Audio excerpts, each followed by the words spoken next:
চুরকুতে অনুষ্ঠিত হল 2 দিনের ফুটবল প্রতিযোগিতার চূড়ান্ত পর্ব। Champion Kherwal sporting Khatra. বাঁকুড়া জেলার বারিকুল থানার অন্তর্গত ঝিলিমিলির চুরুকুর সারি এলাকায় অনুষ্ঠিত হলো একটি ব্যতিক্রমী ফুটবল প্রতিযোগিতা। খেরওয়াল মাডোয়া পরিচালনায় অনুষ্ঠিত 2 দিন ব্যাপী এই ফুটবল টুর্নামেন্টে অংশগ্রহণ করে মোট 16টি দল। প্রতিযোগিতার ফাইনাল খেলা অনুষ্ঠিত হয় চুরুকু ফুটবল মাঠে। চূড়ান্ত খেলায় মুখোমুখি হয়ে বাঁকুড়া জেলার খেরওয়াল স্পোর্টিং খাতড়া এবং পুরুলিয়া জেলার ডেভিল স্পোর্টিং হুড়া। গুরুত্বপূর্ণ এবং উত্তেজনাপূর্ণ ম্যাচে খেরওয়াল স্পোর্টিং খাতড়া দল 2-0 গোলে জয় ছিনিয়ে নিয়ে চ্যাম্পিয়নের শিরোপা অর্জন করে। খেলার প্রথম গোলটি করেন খাতড়া দলের পাপ্পু হাঁসদা এবং দ্বিতীয় গোলটি করেন সিরজন হেমব্রম। তাদের দুর্দান্ত পারফরমেন্সে ম্যাচের রং বদলে যায়।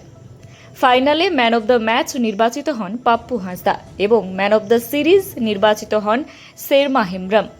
খেলার শেষে চ্যাম্পিয়ন দলকে নগদ 80,000 টাকা এবং একটি ট্রফি প্রদান করা হয়। রানার্স আপ দল পায় নগদ 60,000 টাকা এবং ট্রফি। সেমিফাইনালে হেরে যাওয়া দুটি দলকে 30,000 টাকা এবং ট্রফি দিয়ে সম্মানিত করা হয়।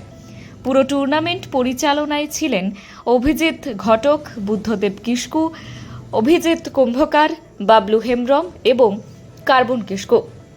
আয়োজক ক্লাবের তরফে কমলাকান্ত টুডু জানান, প্রতিযোগিতাটি অত্যন্ত সফলভাবে সম্পন্ন হয়েছে।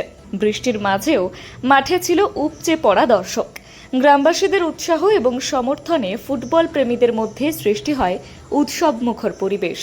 মাঠে উপস্থিত ছিলেন গ্রামের মোড়ল কিরণচন্দ্র টুডু।